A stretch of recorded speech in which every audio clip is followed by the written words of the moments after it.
So, it's a nice cloudy day. It's cool. My solar's not getting charged too much though, but and I was out doing other stuff, so I was in a car park. The van was, I should say. I was in a car park, and multi-level one. Didn't get much batteries, but still I think it's about 60-70%. So I'd like to talk about faith, and in particular I'm talking about faith in an idea, a concept, because I think there's a lot of power in faith. Faith does a lot of stuff in this world. Now, I'd like to separate that faith from reality. In reality, there isn't. These stories are all created by the human mind. They're all a creation that in some ways places us at the center of it all, for the most part. Not always, but for the most part. So, and you could argue in some ways that the human race itself is actually a narcissist. It's narcissistic because it favors itself amongst anything else, above everything else. And the stories we create for ourselves and we all choose to believe in, or both, are generally, for the most part, self-centered. But that wasn't my point. My point was there's power. So, firstly, I think the power of existence. Without these ideas of importance, when we will go up the levels of the Maslow's hierarchy of needs, and that's not a foolproof description of requirements and needs in humanity, but basically, if you don't know what that is your basic needs are on the bottom level, so they have to be met first before proceeding up the other levels. There's always exceptions to this, but so you've got, like, at the bottom you've got like sustenance, warmth, the accommodation, your environment basically, and then you go up and up and it becomes more existential. I think that's the term. More decoupled from like physical reality and more about what you're actually thinking. So in this world, of course, and it's always been in this world, I suppose in this universe, the basic needs are met first. So there's people who are trying to meet their basic needs first and foremost. And even, of course, those ideas offer a kind of almost they sit above in the sky, sometimes literally in the beliefs and ideas, that hope is beyond, you have hope beyond the current situation, which may be pretty dark, pretty negative. And whether humans need this, it seems to be that they need something to motivate them to move in a direction. And it's always easy to argue that these things are frauds and fakes, and that's totally true, and we'll discuss that first. So they place ourselves at the center almost exclusively. So if you think of current ones and ones that have been around for a while, religious ideas, Christianity, Islam, to a lesser degree Buddhism, but Buddhism still places you in there. But they all place humans in some way at the center of it. They all set a goal that you can achieve. So the one I have more knowledge, of course, is Christianity. I've been brought up in that culture. So, and I should say before that, actually, most, if not all, these ideas have been created by men. And there's always an irony in it, because most of these men who created these ideas, or they started and then they grew from those people, are always been hypocrites in some way about those ideas. Some there's more evidence, and some there's less evidence of their actual real life. And most of the evidence is not going to be video. It's all just written stories about them. So all these beliefs also, they have power. The faith in it has power to do a lot of stuff, from a spectrum of good to a spectrum of completely negative, bad outcomes. So you've got Christianity. Now, Christianity seems to be, in some ways, I suppose, it could be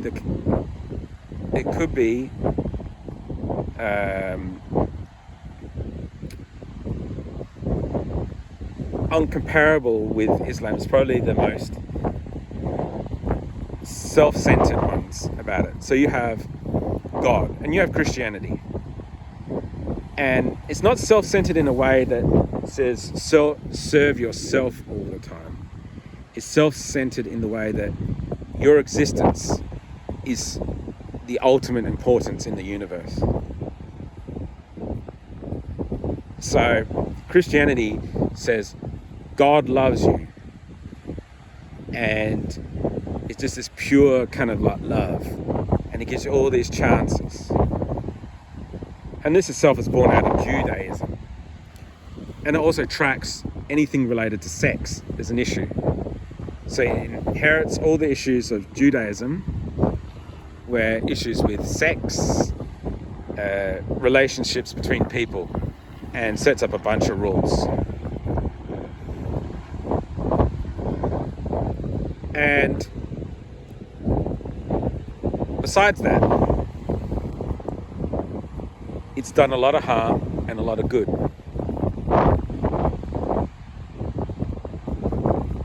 And provided meaning for a lot of people in desperate situations, which otherwise may not did it. My viewpoint of Christianity and a lot of the religious parties, and they spread across all these beliefs generally, is that at least a part of them, it serves as a tool. Originally, it served as a complete tool, and still to this degree, depending on the politician, depending on the leadership of your country or your group or whatever, it uses you as a tool. So it fills those holes up, gives you direction, and if you can, as a leader or a politician or whatever, use it, then they feel completely fine with it. So it makes you compliant in some ways. You follow the lead. And it's just a psychological nature of it. So you think about death, it deals with death, it deals with life, it deals with your ego, because of the death of the ego. You know, the ego itself a lot of times can't handle its own demise. I think in part there's a reason, because we are alive.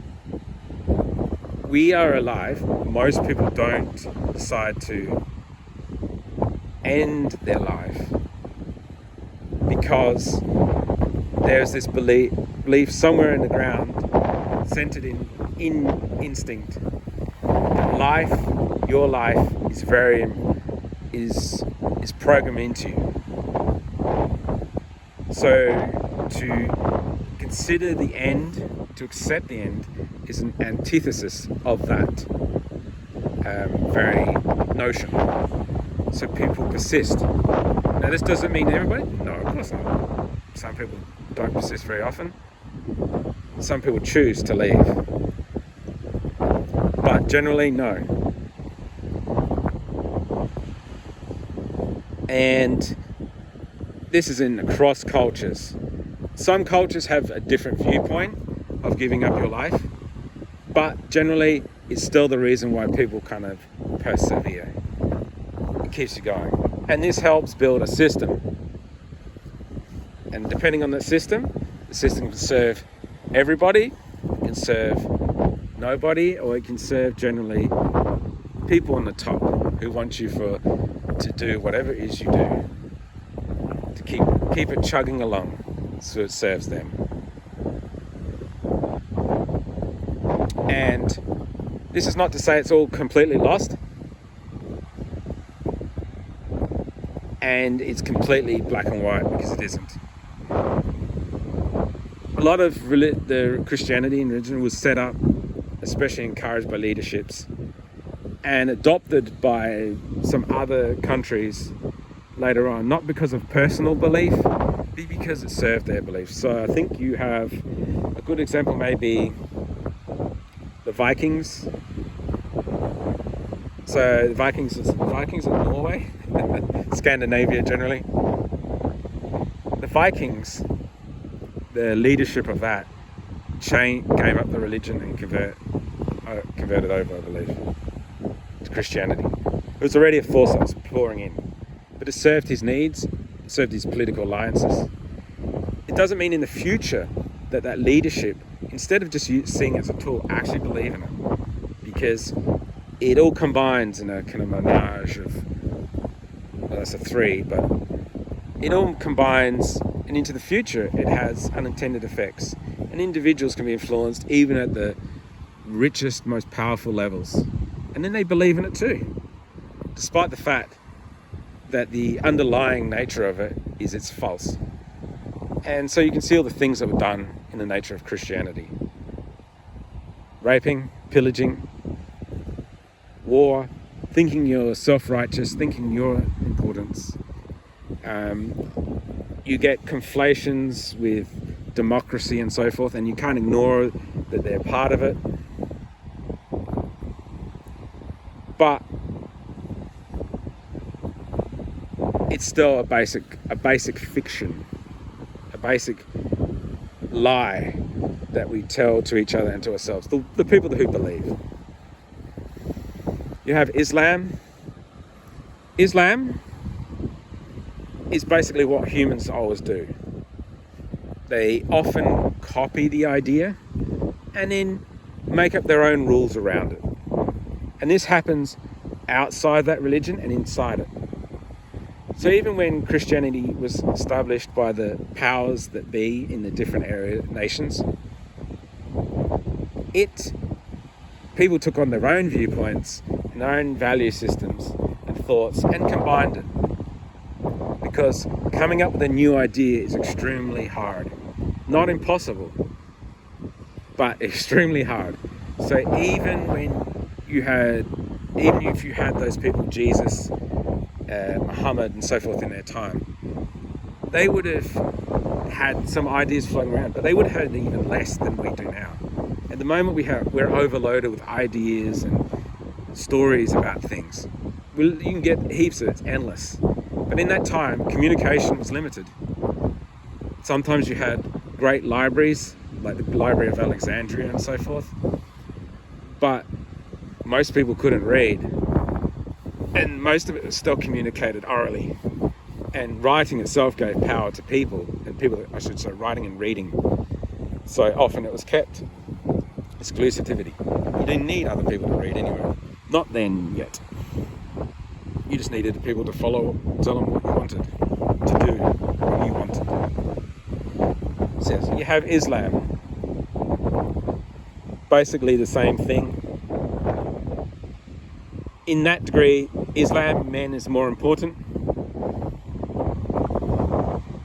In Christianity, men tend to take a more importance. And there's also twisting and turning in any religion. I suppose Christianity is more twisted because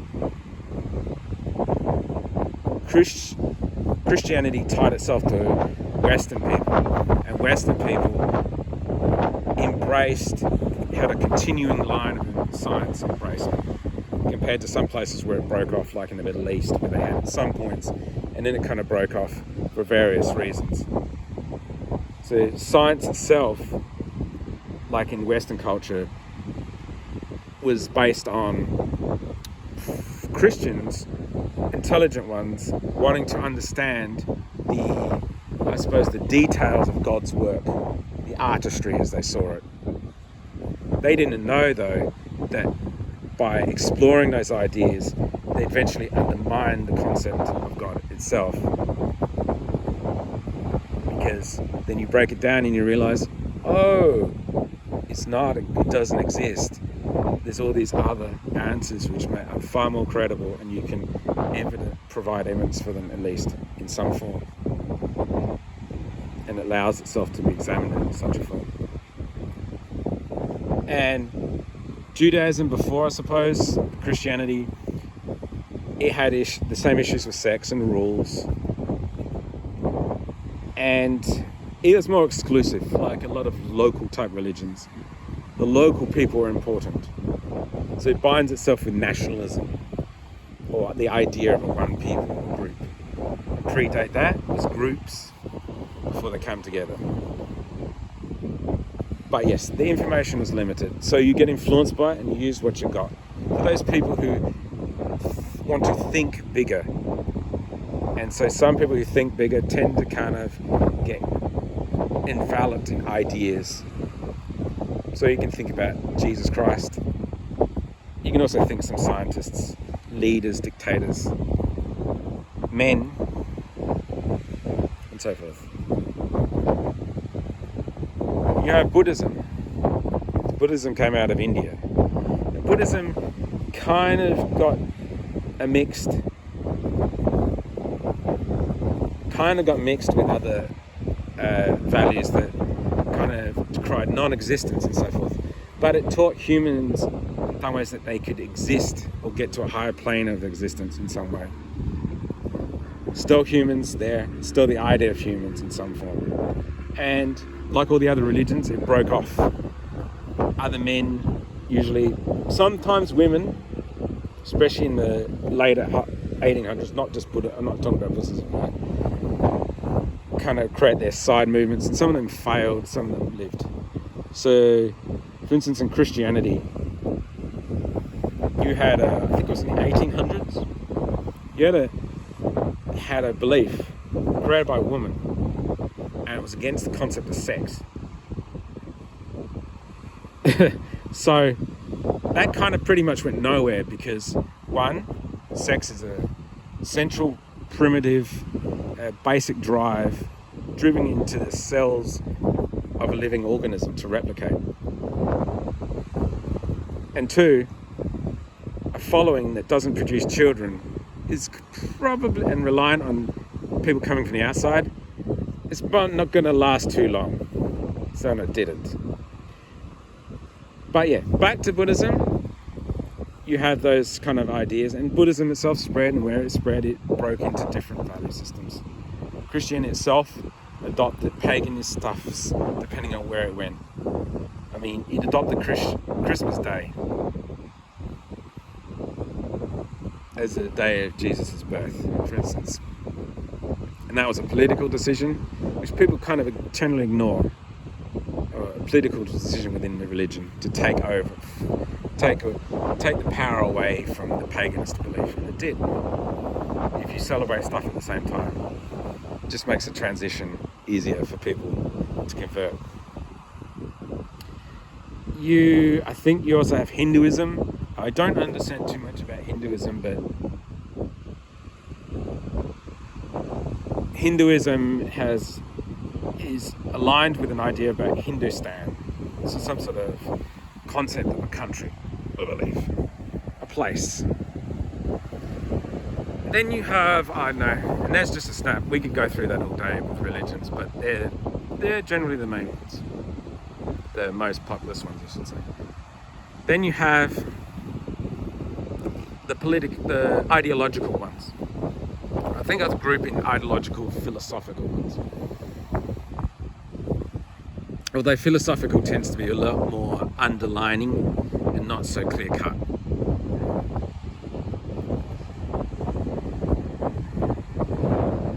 So I think we'll go to one that doesn't get talked too much anymore, like Spartica,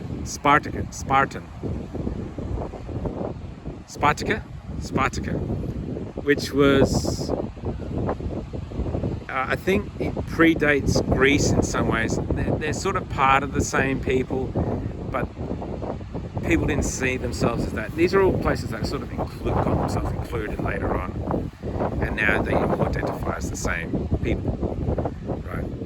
But at that time, Sparta, and that's the same in a lot of countries like this, they didn't all see themselves as the same. That's a later concept. Sparta, you might have seen the movies, and some of that's real and some of it's not, but had a Superman, kind of idea of superiority, of the superior man, the man who has the abilities, and it was very male orientated. And so yes, and it eventually exhausted itself because you set the bar really high.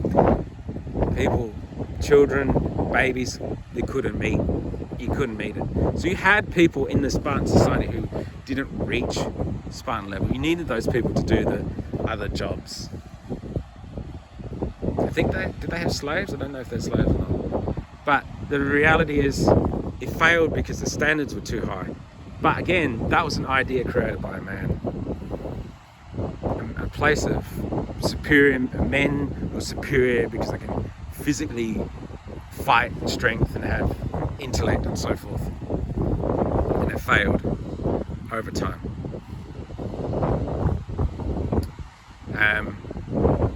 And you had the various countries who've had nationalism. It still happens today. Everybody thinks they're superior.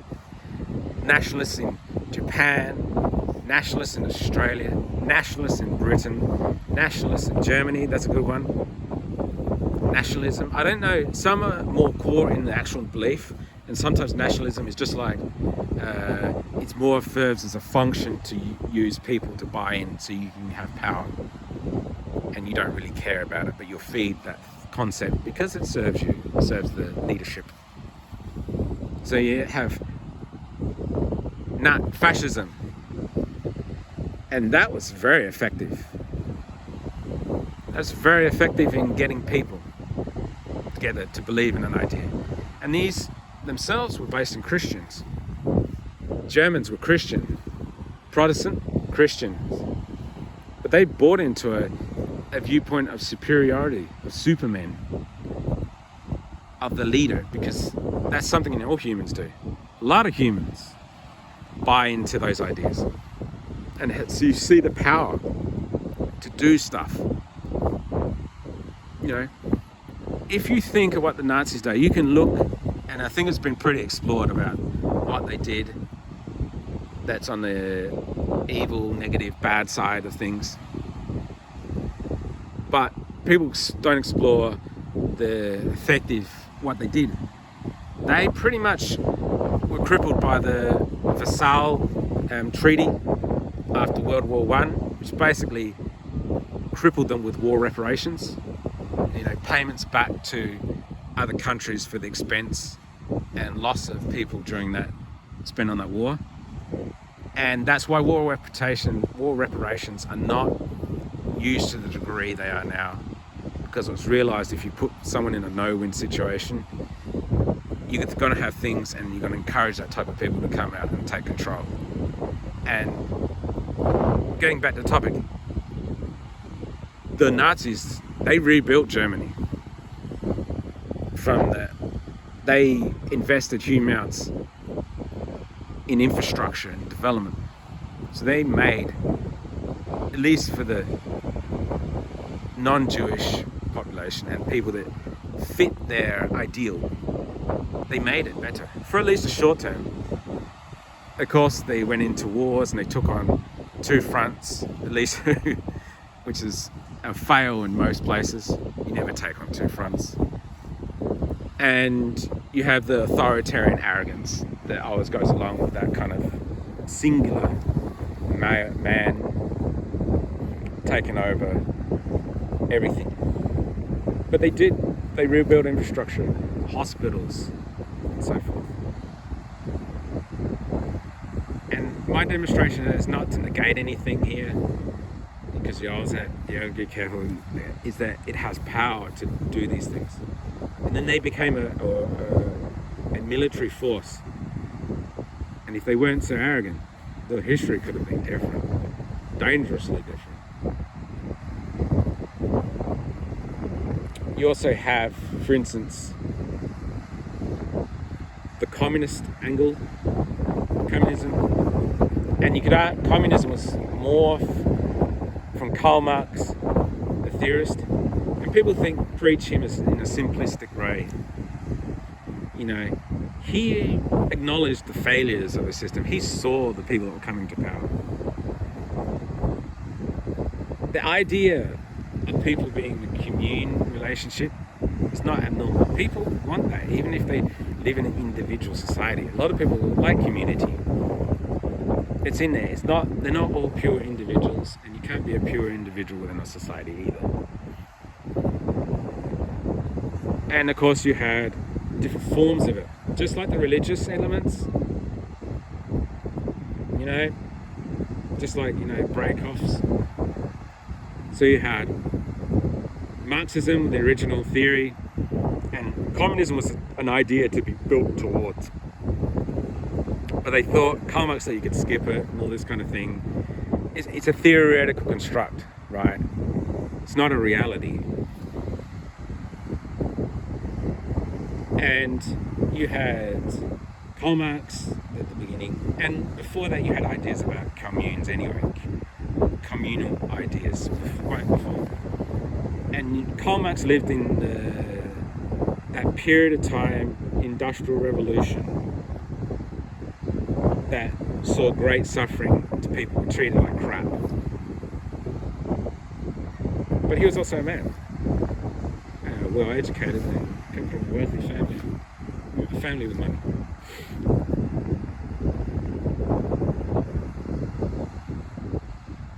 And he just took off, so it broke off, and you had all different kinds. Stalinism, Maoism, Leninism, Trotskyism, and there's various even other types beyond that, and blendings between that and anarchism. All these ideas, and all was led by a man at some point. Always, it's almost 10 out of 10, these ideas. Maybe some of them come from women, but it's obscured because it's probably from wives and girlfriends in the background of those time periods. I think in China, it's a little bit more clear that you actually had Mao's wife involved. She took control. She was influential and stuff. And Mao and his wife, they caused a lot of trouble. Because Maoism, like a lot of Stalinism, was authoritarian. But Stalinism purged people, killed people, but it was more stable and led to direction and action in building up the state. Maoism often was thought bubbles created by Mao and sometimes maybe his wife, it's unclear, and just doing stuff, sending people to the countryside just because you had to teach them a way. And that meant a lot of people who were educated kind of got wasted. And so if you look at China right up to about 1970, 80s before Deng Xiaoping, China was mostly bicycles and agrarian society. Farming, a lot of farming. Yes, they had vehicles and stuff that they got from Russia, from the USSR, but they weren't really industrialized too well. And they didn't progress because it was thought bubbles. While the Russia had some, like any political system, had incompetence and competence, but had, people were educated, engineers and stuff like that. communism had engineers, but they didn't have the political power sometimes to actually affect policies, especially when Mao was around and then his wife, thought bubbles. But once he died, Deng Xiaoping got in, engineers took full control, and there's been engineers ever since. The current one, Xi Jinping, is a chemical engineer. Bit of a sociopath. He did the political sociopath thing. He went through a left-wing style kind of Shanghai clique and thought he was going to. He went in there to sneak. He spent in his youth. He was one of those people that was sent away. I think as long as his father as well. I can't remember, because a lot of those were children connected to their fathers or part of the Communist Party that kind of got sent away or purged or whatever. And he spent time in a cave, and there's a story behind it and so forth. And I think he did the thing, and then he went through, and people thought he would be like going to change things like democracy and that for the better. Nope. He just did the sneaky through the left-wing side of Shanghai clique to get into the leadership, and then purged, and then did his and reneged. Pretty much did a lot of the authoritarian things that don't lead, but they're retrograde actions that make people fall apart. They make systems go backwards, and they don't embrace new ideas. They tend to go back to old behaviours, maybe in new forms, like propaganda and so forth. It's been a little bit more adaptive in propaganda, I've got to admit. And it's strengthened. Under him, it's more strengthened China, at least in a military and an economic sense. But you get not completely in economic sense, because you get stubbornness that goes along with it. So you see those actions from one man, and he's deployed pretty much a bunch of yes men, which is what an authoritarian character does. Remove term limits and so forth. So he's the king of the castle now, and there's no one to depose him. And the only way he'll go is either if he decides to really retire. He'll still have power after he retires. He'll keep his hand on the thing and then controls, and eventually that will decline, or someone deposes, but you need the power to do that. And that's the way he will end, I think.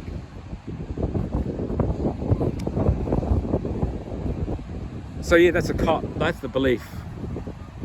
The power, you think of that, that's all just the power of ideas, not just religious ones. And then you have capitalism, and capitalism is half based more in behaviors that kind of more build up naturally, more simple ideas of trading, bartering than selling. But just like everything, it gets more complex, and then the human mind really applies itself to it, and it becomes like almost a shit show. Everything happens to like this in some degree. So if you go to the stock market, often it's not connected to reality in a lot of ways. I think the US at the moment has been propped up by AI, the US market. A lot of the activities or AI. But that's not the most important aspect of it. A lot of the stock market is basically gambling. And it's a rigged system, because I did it. A lot of times it's rigged. Doesn't mean I just don't do it, but you got to realize that the game is rigged. Companies do all kinds of things. You buy into their shares, they can add more shares, issue more shares, issue themselves more shares, then just deprive all the small owners and anybody else who doesn't have any power in that situation more wealth. They just dissolve the value, and that's it. And they got the power to do it. It's totally legal. Insider trading is supposedly illegal, still gets done, and it's probably even more than what it was in the past. In the past, it was a lot more cracked down, and now it's just like seems to be a rort. I think there's the Michael Douglas movie, the original one, where he gets jailed for greed, for fraud and all that, and then he makes a later comment in the a sequel to the movie many years, I think that was like 10 years ago or something like that. He has a son or whatever, and he's kind of like astonished because the whole system is actually even more corrupt, and it's a commentary, and anything that he'd done, which he did, got caught and imprisoned in the past. It's completely legal to do it now, and that's a completely true comment.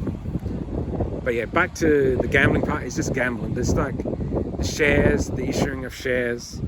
If you remember the GFC bubble, the whole thing, and they redone it. They broke down the laws again, and you can issue those things like mortgages and packaging them up in reselling them, and then packaging them up, and then you package the stuff that doesn't sell, and then you package up garbage and whatever, like risky mortgages, and it all exists once again. And people say, oh, it's just the rich people. All people who can participate in the systems are participating. Because everybody, and I mean everybody, including you, including me, we're all happy when the system is chugging along, giving us what we want.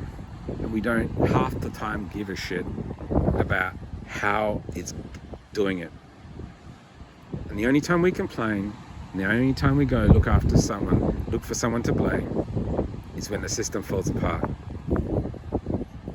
It's like a Ponzi scheme. And the system has often been, the system we have now is described as a Ponzi scheme. I wouldn't completely accurately describe it like that, but in a true Ponzi scheme, what happens is people put in money. There's nothing, sometimes you can have functioning going on inside, like you can have investing in stuff that's really risky. But the classical Ponzi scheme is people just taking lots of money and then paying out investors on the other side. There's nothing happening in that money bit. The only thing happening is the owners are taking a cut, and more cut, taking it from their pockets and paying out. And if you can get more and more people into it, you're fine. And then it goes into meltdown when the people coming into it is bringing in less money than what you're having to pay out. And that's when a Ponzi scheme collapses. And there's a lot of online ones that have been around for ages. I don't know if you do it. It's not so common. There used to be more 10, 20 years ago.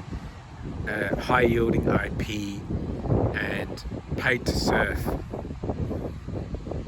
And they were all Ponzi schemes. And the point of this was people who got in early, and these are ones that weren't just like rug pulls. People who got in early and the thing kept running, they just kept pouring more money in, and they were happy because they made a lot more money from it. But if you're the people at the end, I should say the suckers, I don't know if you really class as suckers, but it's more of a game in some ways. The people who got in at the end and lost money, of course they're unhappy. But the people that got into the start or the middle, they're happy to be because they usually make a lot of money.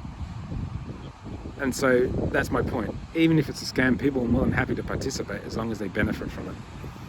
And that's a sad fact, and that's anybody on the street. You know, the only people that complain are the people that lost. So we all participate. But anyway, that's capitalism and how it's exceeded the expectations. All gambling, taking chances, options, calls and puts. Some of it is just a complete another thing. And insider trading, that's just a common thing now. I think it's not. You'd be better to set up a company and do it. That's how you get rich in the stock market. Most stock accounts are legally listed it. Depending on the stockbroker, 70-80% of these accounts all lose money. They all go bust. What does that tell you? It's just a game that most people can't play. And so that's capitalism. We did communism. We had fascism. So these are ideals. These are ideals that have power, that take people's minds. So people in capitalism, like another aspect is people run businesses, and businesses like, you know, you have power over yourself, power you can put in, you own what's there, at least you, in part, depending on what the business is. Can you be successful? You decide. Sometimes the business takes on its life and it starts to decide in some ways. But in some ways, that's, of course, that's been kind of twisted because business is not that pure anymore. Like, for instance, if you do gig work, a lot of these are designed as businesses, but it's often just a structural thing designed to have a bunch of workers who are easily on call, who you can exploit, but don't have any responsibility to. And it's used in that premise to do that, and that's it. Even some franchisees are exactly like this too. Except you have a person who's dedicated to the business, like a businessman, but you're kind of screwing them. You charge outrageous fees for suppliers. I think a good example is, for an outrageous fee, for example, McDonald's is a good business for that. Often they have an ice cream machine. It's not that reliable. They reduce the ability for owners to repair the machines themselves, or just users to reset the machines even. And you got to understand how McDonald's work. McDonald's buys the properties, supplies everything. You have to agree to all their suppliers, charges rent and so forth. And the guy who took McDonald's to this level, to exceeding level, was like this he treated the McDonald's brothers like this, if you watch the movie. So it's based on him, the way he originally, that's who set it up. So it's a real estate company. Property, it charges rent, it charges leases and stuff. It has business agreements in which you choose. Like the ice cream machine, you used to be able to reset the machine. Now you can't at all. It's very difficult. It won't tell you what's actually wrong with it. You have to call out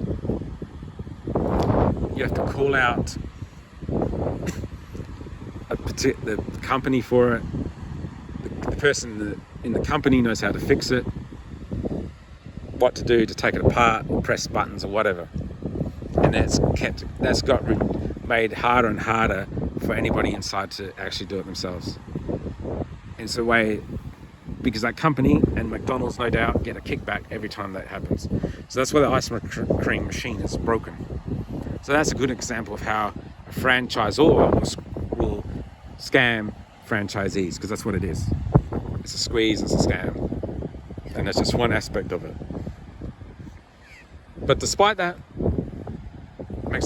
McDonald's franchises still make money, depending on where they are. There are some worse franchisees that are worse than this, and they do all kinds of weird things. And some are better and some are worse. But that's a system of that. So that's the capitalism.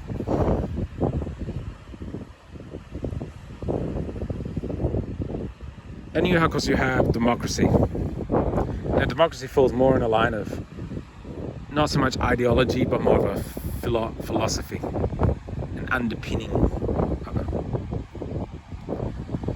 And as you move into philosophy, I think you tend to get less, what should I say, individuals who are kind of wedded in it, that identify in it. It's more of a underpinning of where they are, how they have life values. I don't think it provides a meaning in that sense. It's more ability of a system that's a functioning system that people get aligned to.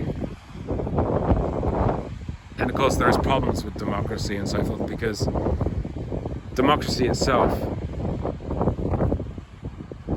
can't often protect against a lot of the stuff that it aspires to. Corruption, cronyism. And it's part of the reason why it can't get to those levels, and sometimes even breaks down because of it, is because people themselves bring in the people that they want as authority. They don't want democracy at all the time. They kind of see people waver between wanting authoritarians and then sometimes wanting democratic people, democratic versions of it. They want to say their piece and maybe want to participate in it, and sometimes they want an authority to take over. And I think that battle there exists, and this is more of a across the political thing, because it exists in it. There's a craving for sometimes for someone else to do the thinking and to offer, at least appear to offer, a clear version of what that is. No talking, no wish-wash discussions, no wishy-washy people presenting it.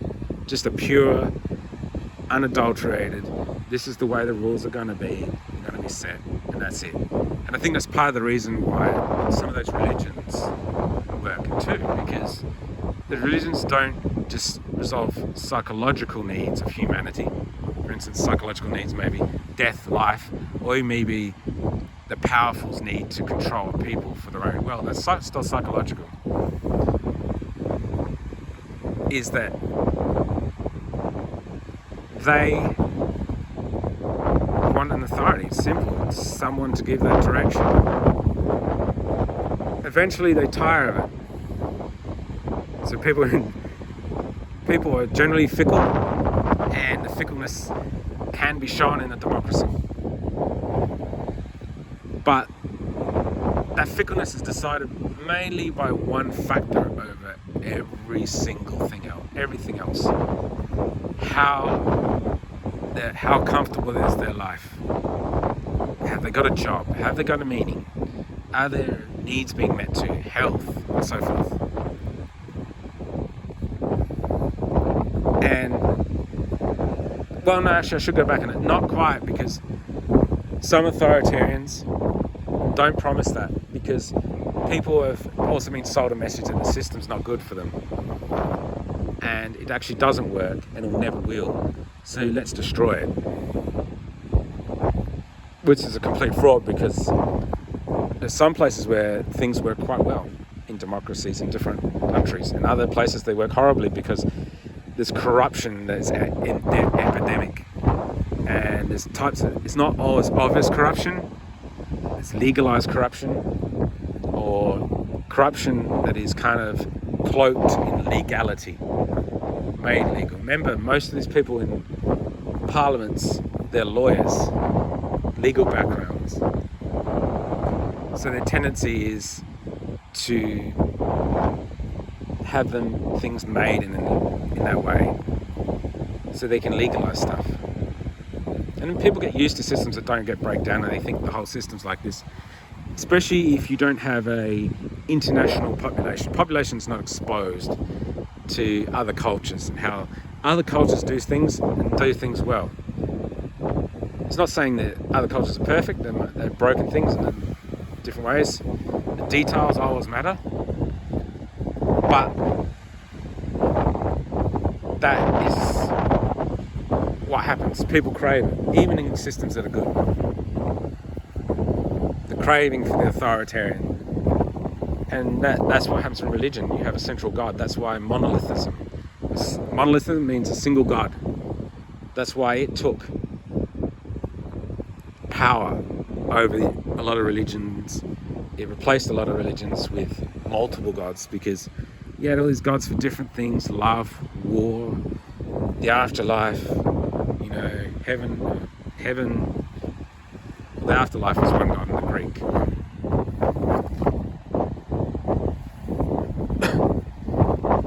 So you had that.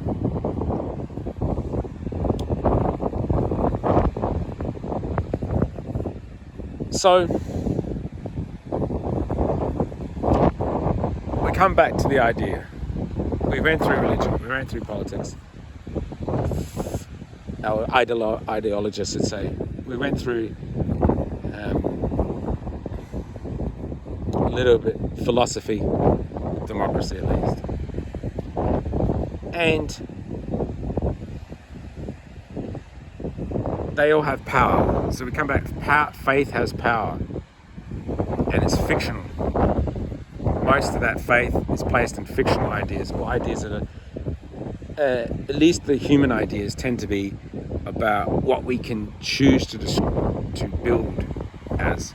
It doesn't mean that building that system is some sort of pure functioning ideal. It only matters to us and nothing else. If the aliens above us, they wouldn't have a clue. It wouldn't mean anything to them. They might look at it if they have interspecies, extra species, or different alien life forms or whatever, and how they construct, a field like that. It only means to us.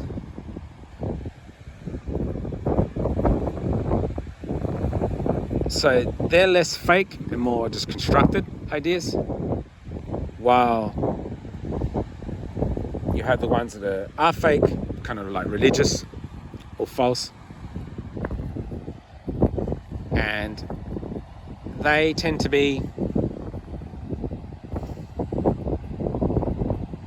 serve, or made to serve, at least originally, small groups of people with power. And I think that comes to the point, as I said, faith is important, it's powerful, but we have to, I think, at least build something that's beyond these concepts. Work towards having these concepts take more and more back steps in the background. They won't go away, but they're false. But how to build that and what to place it in is a problem.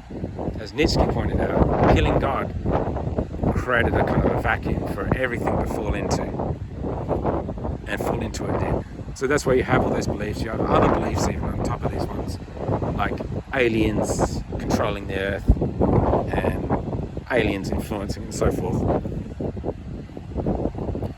But you have all these beliefs that are built on falsities. How you get to it is you have, I think some of the issues will be coming up are materialism, or a need for materialism getting solved in some engineering way, some sort of material replicational device. But then again, it's who's controlling that, and it just shifts again. It's the same thing. People wealth, people don't have wealth. You have UBI, but who's going to pay out UBI? And what are you going to use UBI? What are you going to use income on if you're material wealth? And then you also come back to the issue of property. If all property costs a lot of money, and the only people that they can invest in are rich people with millions of dollars, it makes a tiny percentage of the world's population extremely powerful, and it makes everybody else more of a serf, never being able to property. And part of that problem is concentration of wealth. It's also part of the problem is our numbers. As the numbers expand, our ability to grab these things shrink. Especially in habitable areas, for instance, real estate. There's still plenty of property out there that hasn't got any high financial value attached to it, but it's not exactly convenient or habitable in those locations. And I think these are problems we need to solve, and I might more approach those in the next video, because I think this video has went long enough. Very long indeed, coming up to an hour. So I think we'll take a break from there, and I'll discuss those in the next video. Anyway, have a good day, and I'll see you in the next one. Bye bye.